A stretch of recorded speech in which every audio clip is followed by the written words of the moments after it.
Bienvenue sur Afro Info 243, madame, messieurs, des partout nous suivons à travers le monde. Nous sommes en République démocratique du Congo. C'est le grand dossier d'actualité de ce vendredi 24 novembre 2023. C'est aujourd'hui que se tient le sommet extraordinaire de l'EAC Arusha en Tanzanie. Et la situation qui prévaut dans l'est de la RDC sera au rendez-vous avec la relance du processus de paix en vue. Nous allons également parler de la situation des Mweso, une cité sous contrôle du M23. Qu'est-ce qui s'y passe actuellement? Quelle est la situation sur cette ligne des fronts ce vendredi? Nous allons également parler de l'arrivée de Moïse Katumbi en ville de Goma comme premier candidat à la présidentielle de 2023, a foulé le pied dans le chef-lieu du Nord Kivu, une province fortement insécurisée. Il a également parlé de l'agression rwandaise et la guerre que mène le M23 sur le sol congolais et des solutions qu'il envisage pour trouver des solutions durables. Mesdames et messieurs, tout savoir dans ce grand dossier d'actualité. Restez avec nous.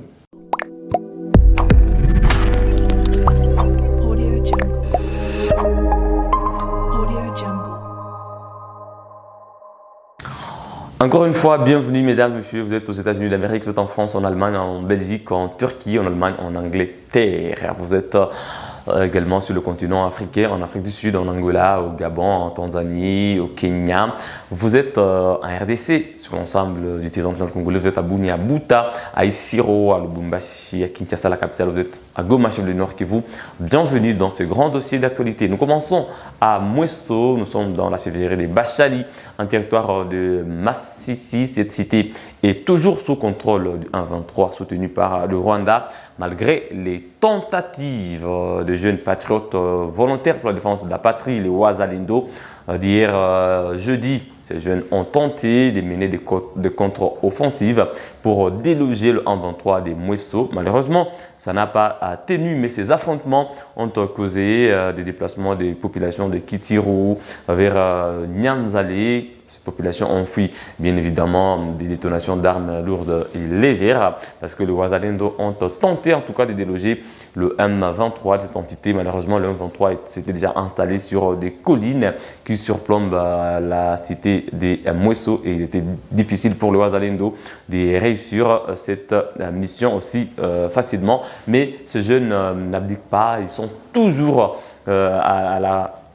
ils sont toujours aux aguets, ils sont toujours à la recherche, en tout cas, d'une voie possible et très stratégique pour déloger le M23 des Mweso et avancer, pourquoi pas, vers Kichanga. Parce que, comme je vous avais dit encore hier ou avant-hier, le M23, en occupant Mweso, est en train de chercher à s'installer dans des périphéries, des villages qui avoisinent, qui environnent donc Mweso pour tenter d'élargir sa zone de contrôle afin de faire face à toutes les éventuelles attaques ou des répliques des Wazalendo qui voudront bien sûr récupérer Mweso. C'est leur mission.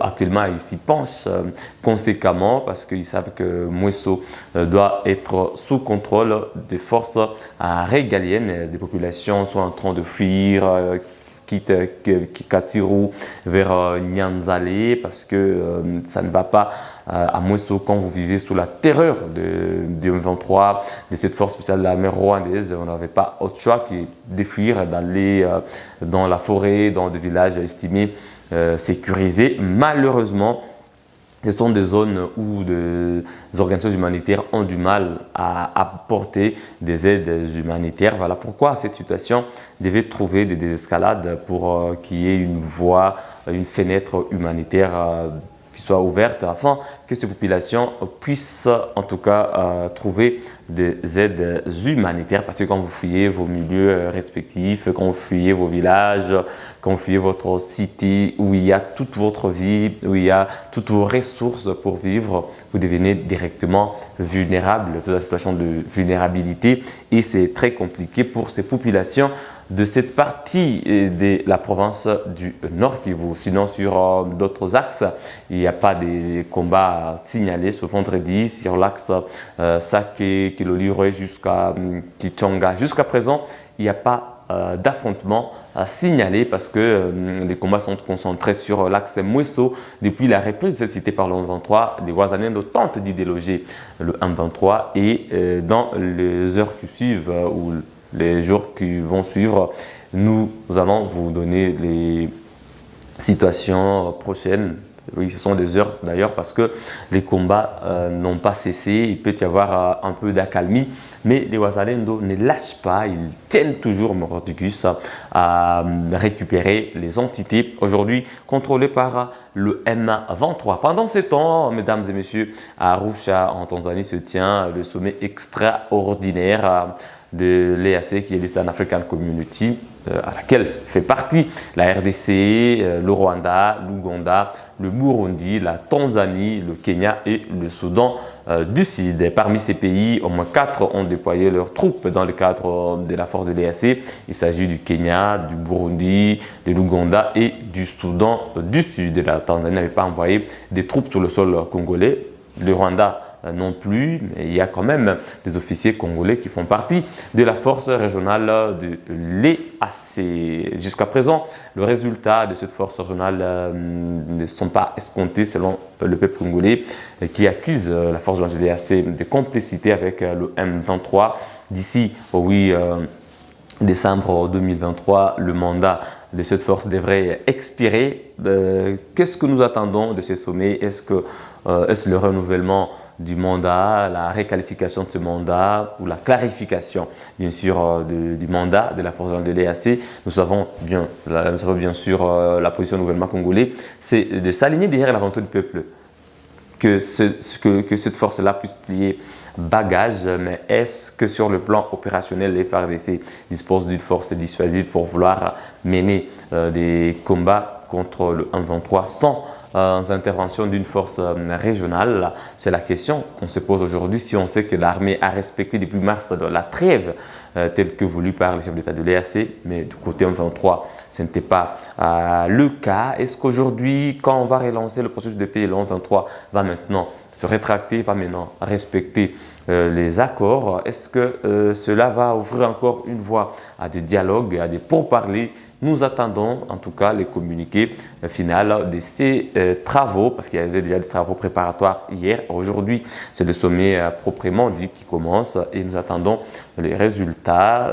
Nous savons très bien que la RDC va pouvoir imposer son positionnement parce que c'est son territoire qui est menacé, c'est Bunagana qui est aujourd'hui occupé, c'est Rutshuru qui est occupé, c'est une partie de Nyiragongo, une partie de Masisi et pas même 1 centimètre du territoire tanzanien, du territoire burundais, du territoire kenyan. C'est pourquoi la RDC devra en tout cas imposer son positionnement diplomatique pour pouvoir trouver une désescalade, sinon imposer la paix par la voie des armes, bien sûr, parce que la voie diplomatique semble patiner depuis mars. Aujourd'hui, nous sommes en train d'aller vers le dernier mois de cette année, donc cela aura pris plus de 9 mois. Moïse Katumbi a d'ailleurs évoqué cette question dans son meeting à Goma. Il est le tout premier candidat à la présidentielle à fouler le sol de Goma en province du Nord Kivu, sous une insécurité grandissante avec l'avancée du M23 vers la cité des Sake et la menace qui pèse sur la ville de Goma. Moïse Katumbi pense que ce n'est pas lui le problème. Si aujourd'hui la question du M23 n'est pas réglée, c'est pas lui qui aurait recruté des mercenaires qui sont payés 10 fois plus mieux que les FARDC, c'est pas lui qui aurait signé des accords pour l'intervention de forces étrangères, l'opération Springbok avec la MONUSCO, c'est pas lui qui est, en tout cas, selon lui, à la base de cette insécurité, même s'il est accusé par d'autres candidats d'être derrière les ennemis, de travailler avec les ennemis, d'autres candidats, des étrangers, il estime qu'il pourra apporter une nouvelle vague d'énergie au sein de l'armée à travers une bonne politique de défense, à travers donc l'approvisionnement en matériel de dernière qualité. Il a même critiqué les avions Sukhoi 5, estimant que lui pourrait apporter des avions F-16 adaptés en tout cas à la guerre qui pourrait être menée afin de neutraliser le 1-23. Une promesse d'être trop une promesse politique ou une nouvelle vision de défense pour la RDC. Le président Tshisekedi avait évoqué des acquis qu'il faudrait préserver. Moïse Katumbi parle d'une nouvelle vision. Qu'est-ce que vous pensez de ces deux tendances aujourd'hui à la présidentielle? Parce qu'il y a Félix Tshisekedi et Moïse Katumbi qui se montrent comme deux principaux challengers aujourd'hui à la présidentielle de 2023. Félix Tshisekedi aussi à Kichanga, Félix Tshisekedi pardon, à Kindu, Kichanga, mais revient parce que nous sommes dans la province de Nord Kivu, à Kindu. Il a rappelé la population à la vigilance, n'est pas donner la voie, n'est pas donner l'opportunité aux candidats, des étrangers, soutenus par d'étrangers qui sont derrière l'ennemi. Ça sous-entend quand même cette altercation entre Félix Tshisekedi et Moïse Katumbi. Mesdames et messieurs, qu'est-ce que vous pensez de la politique défense actuelle avec le président Félix Tshisekedi qui s'est félicité le 19 d'avoir cité nommément le Rwanda comme le pays qui nous agresse, d'avoir cité Paul Kagame comme le mal des Congolais, et il pense que d'autres candidats n'ont pas ce courage-là. Moïse Katumbi qui pense que citer ne suffit pas, citer pendant que Bunagana est occupé, pendant que Rutshuru est occupé, Kichanga, Moïse ne suffit pas, il faut aller aux actions, et lui il pense qu'il sera l'homme des actions. En tout cas, c'est un combat très rude dans lequel ces deux candidats challengés à la présidentielle se sont lancés, et cette situation de sécurité dans la province du Nord Kivu sera en tout cas là pour délier les deux positions, les mettre peut-être d'accord à un certain nombre d'arguments, parce que nous sommes tous d'accord aujourd'hui qu'il faut en tout cas mettre des ressources qu'il faut, des ressources essentielles pour que les FARDC puissent mener une guerre, sans compter sur des forces étrangères, sur des puissances étrangères. Mesdames et messieurs, c'est l'intérêt général qui prime sur Afon 243. Si vous avez des points de vue, de nous laisser, n'hésitez pas en commentaire. Qu'est-ce que vous pensez du concept de Félix Tshisekedi, préserver les acquis jusque-là ou répartir à zéro, ou du concept des Katumbi, il faut qu'ils partent, ils ont échoué, nous allons terminer cette guerre en 6 mois, nous allons amener des ressources appropriées, nous allons mettre en place un fonds de 5 milliards de dollars pour l'Ituri, pour le Nord Kivu, pas des Congos sans Nord Kivu, pas des Congos sans Ituri. Qu'est-ce que vous pensez, mesdames et messieurs? Est-ce que ces politiciens sont en train d'utiliser cette situation pour leur faveur, ou pour montrer au peuple congolais qu'il y en a qui vont faire mieux ou d'autres qui ont échoué, qui veulent se rattraper? C'est à vous. En tout cas, nous sommes là pour vous donner la situation sur ligne de front, et ce vendredi, il n'y a pas en tout cas d'affrontement signalé, il y a d'accalmie après les tentatives de Ouattalendo de déloger le 1-23 des Mweso, parce que le 23 est en train d'élargir sa zone de contrôle aujourd'hui depuis qu'il a pris Mweso, et les Ouattalendo sont en train de pousser pour reprendre ces cités, ces entités. Moïse Katumbi à Goma promet de visiter également, les déplacer et de consulter différentes groupes de populations.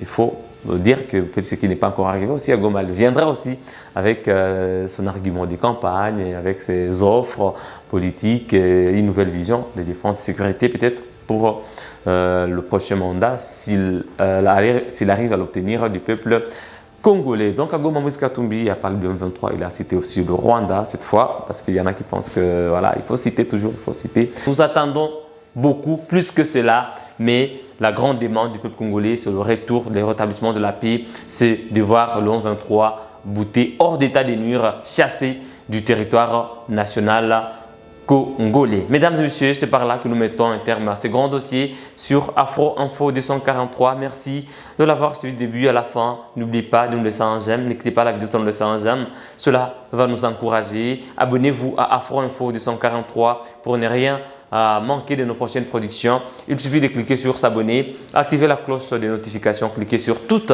et vous serez le tout premier à recevoir toutes les informations en temps réel. On se fixe à un nouveau rendez-vous d'actualité. À très bientôt.